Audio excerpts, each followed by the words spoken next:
அதிமுகவை சேர்ந்த நிர்வாகி ராஜ் சத்யன் விடுத்துள்ள செய்திக்குறிப்பில், எந்தவித முன்னறிவிப்பும் இன்றி முன்னெச்சரிக்கை நடவடிக்கையும் இன்றி 1.5 லட்சம் கன அடி நீரை நள்ளிரவில் சாத்தானூர் அணையிலிருந்து திறந்துவிட்டு கள்ளக்குறிச்சி, விழுப்புரம், கடலூர் மாவட்டங்களை வெள்ளக்காடாக்கி மக்களை தத்தளிக்க விட்டிருக்கிறது ஸ்டாலினின் திமுக அரசு.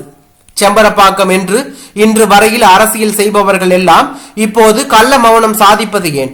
திருக்கோவிலூர் மற்றும் அரகண்டநல்லூர் பகுதிகள் மிக கடுமையாக பாதிக்கப்பட்டுள்ளன. அந்த பகுதி மக்களின் உயிருக்கும் உடைமைக்கும் யார் பொறுப்பேற்பார்கள்? 160க்கும் மேற்பட்ட நீர்நிலைகள் கரைகள் உடைந்திருப்பதாக செய்திகள் வருகின்றன. மேற்கண்ட மாவட்டங்கள் தமிழ்நாட்டில் இல்லையா அல்லது அதை பற்றியான அக்கறை தங்களுக்கு இல்லையா என்று அவர் தெரிவித்துள்ளது பெரும் பரபரப்பையும் அதிர்ச்சியும் ஏற்படுத்தி உள்ளது.